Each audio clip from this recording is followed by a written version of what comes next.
Hello everyone. তো আজকে তোমাদের সঙ্গে আমি খুব শর্টকাটে একটা কচু বাটা রেসিপি শেয়ার করব। তো ভিডিওটা প্রথম থেকে শেষ অবধি দেখতে থাকো, আশা করছি তোমাদের ভালো লাগবে। আর কচু বাটা খেতে কিন্তু আমরা কম বেশি সবাই ভালোবাসি।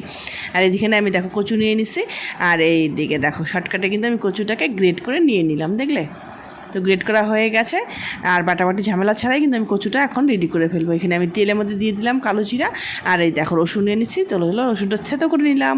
তো এই যে রসুনটা থেতো করে নিয়ে আমি কিন্তু এখন দিয়ে দিলাম তেলের মধ্যে। তো রসুনটাকে একটু ভালো করে ভাজা ভাজা করে তারপরে এর মধ্যে আমি দিয়ে দিলাম দেখো কচু গ্রেট করে রাখছিলাম কচুগুলো, সেগুলো দিয়ে একটু দিয়ে দিলাম লবণ, আর দিয়ে দিব পরিমাণ মতন হলদি দিয়ে এটাকে এখন ভালো করে ভাজতে থাকবো ভাজতে ভাজতে যখন এই পরিমাণ এসে যাবে তখন মনে করবো যে কচু বাটাটা হয়ে গেছে। আর খেতেও কিন্তু দুর্দান্ত লাগে, একদম কোনো রকম বাটাবাটি ছাড়াই কিন্তু আমার তৈরি হয়ে গেল কচু বাটার রেসিপিটা। আর এই দেখো আমি কিন্তু গরম গরম ভাতের সঙ্গে গরম গরম কচু বাটাটা নিয়ে খেতে বসে গেলাম। তো কেমন লাগলো অবশ্যই